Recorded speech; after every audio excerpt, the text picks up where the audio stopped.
everyone, a warm welcome. Myself Bittu Lambi with the Academy of Science and Technology.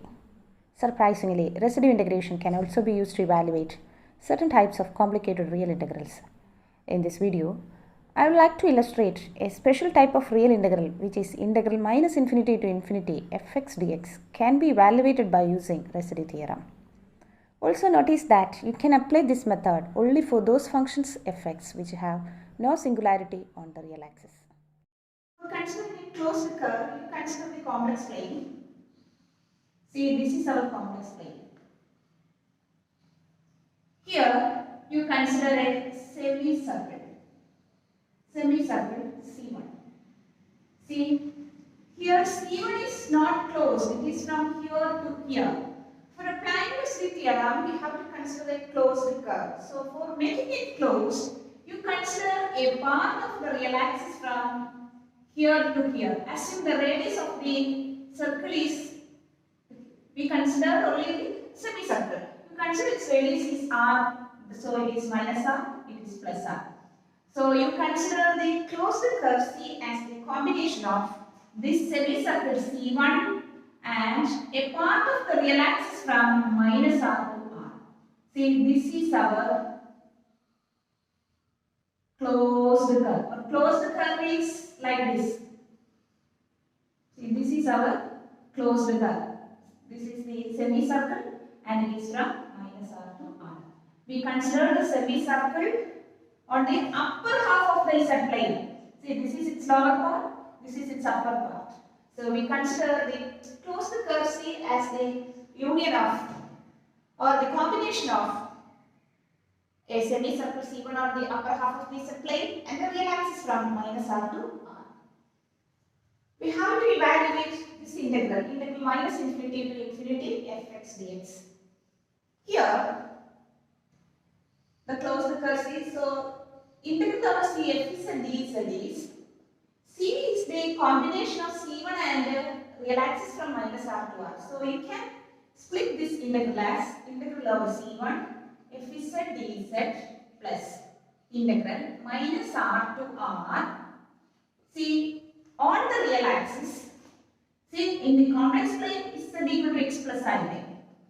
On the real axis y is 0, so is and is x. So d is and is dx.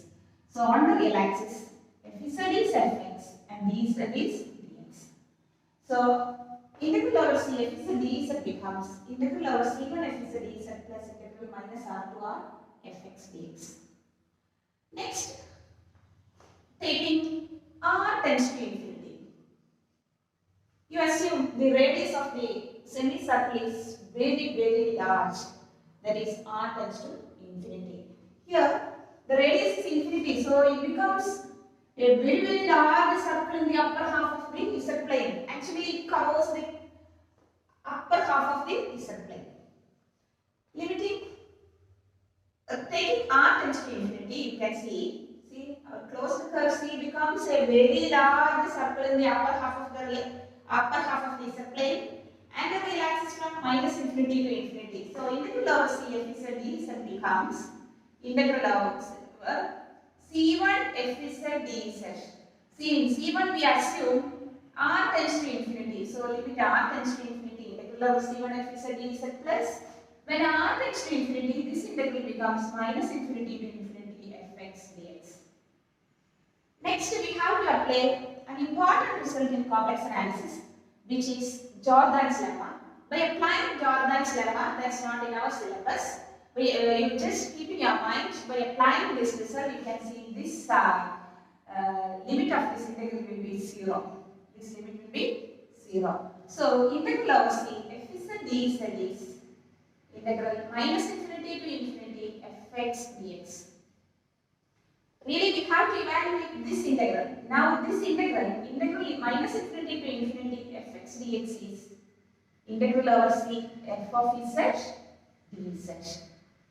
See here, C is a closed curve. Now, the real integral is in terms of a contour integral, and you can easily evaluate integral over C f is and dz by applying residue theorem. So, this is the way of evaluating this definite integral by residue theorem. See, for any question in this type, you have to write this part first. That is this common part. Say this common part, you consider a closed curve C as the combination of a semicircle in the upper half of the set plane and a real axis from minus R to R. Then you consider integral over C f is a dz, which you can from the figure it's very clear it is integral over C1 f is a dz plus integral minus R to R f x dx. Next, assume R is very large. That is, you have to take limit R tends to infinity. So integral over C f is a dz becomes this.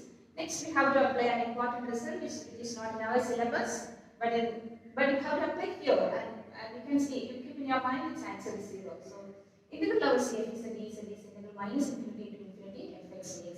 So our aim is to evaluate this definite integral by residue theorem. Now this definite integral is integral over C f is a dz, but you can easily evaluate this integral over C f is a dz by residue theorem. See, this is the common part for any question from this section.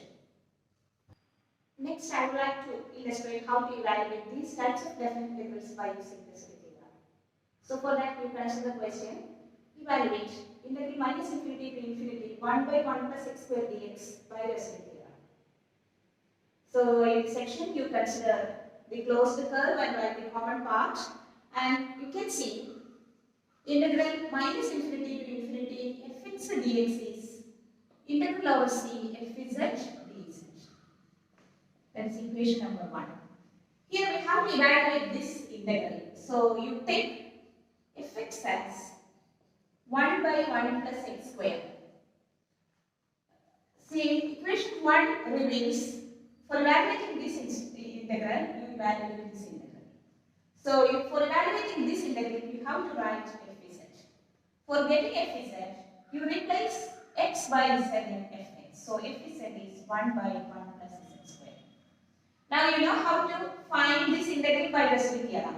For applying residue theorem, first you find the singularities of f which lies within C. Here the singularities of f z are, it is obtained by solving this equation. From this you can see its values are I minus I. That is, the singularities of f are I and minus I. Next you check which poles are within C. See, in these types of questions, our C is this closed curve.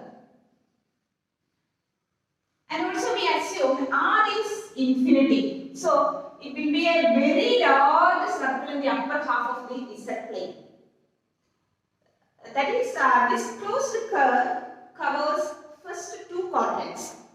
When R tends to infinity, this closed curve will cover the entire first and second quadrants. So all the singularities which lies in first and second quadrants will be inside of C, and those singularities which lie in third and fourth quadrant will be outside of C. You just keep in your mind this idea. So all the singularities in first and second quadrants are within C. Here I minus I is here, minus I is here.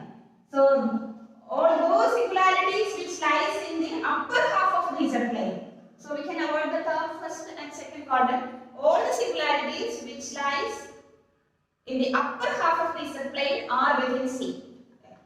And also those singularities which lie in the lower part of the lower Z plane, lower half of the Z plane are outside of C.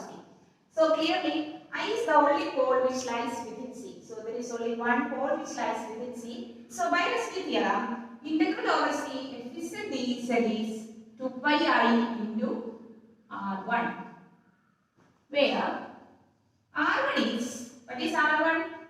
Residue of f at I. Since it is a simple pole, this limit z tends to I, z minus I into fz.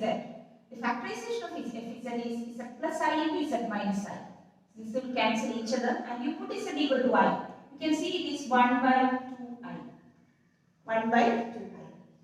So, from equation number 2, we have integral over C f z dz is pi I into 1 by 2i, that is pi. Next you put in equation number 1. When you put this in equation number 1, you can see integral minus infinity to infinity fx dx is pi. So, what is fx? Fx is 1 by 1 plus x square. So, integral minus infinity to infinity 1 by 1 plus x square, that is the given integral is y. We evaluated this integral by using residual theorem. Next you consider the integral. You consider the denominator with the square. So you evaluate integral minus infinity to infinity 1 by 1 plus x square the whole square dx by using residual theorem. Here, see in such questions, please don't expand the denominator.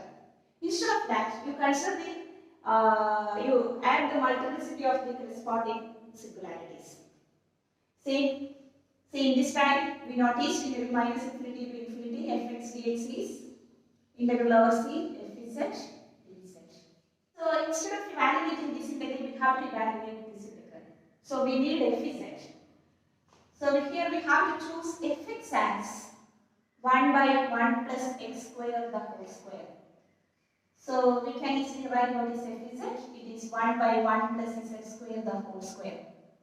Clearly, its poles are plus I and minus I.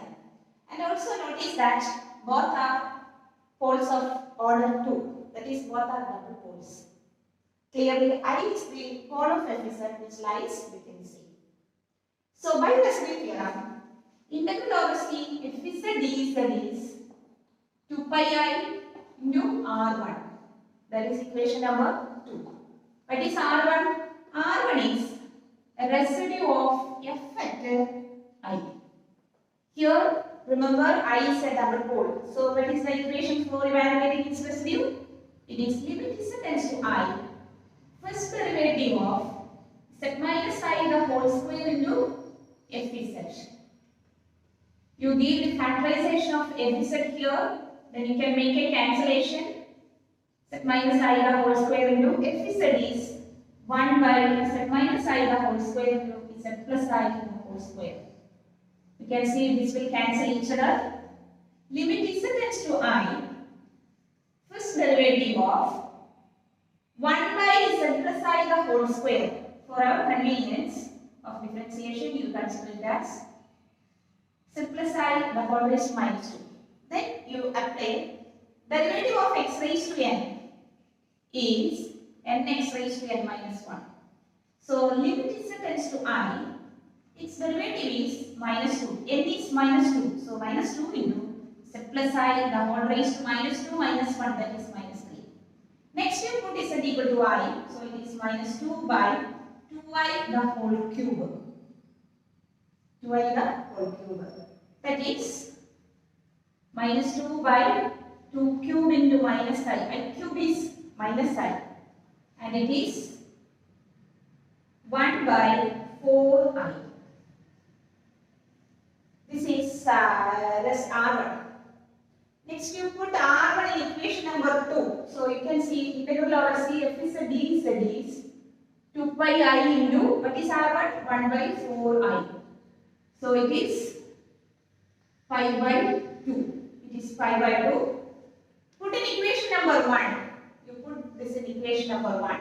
You can see this integral is pi by 2. So its answer is pi by 2.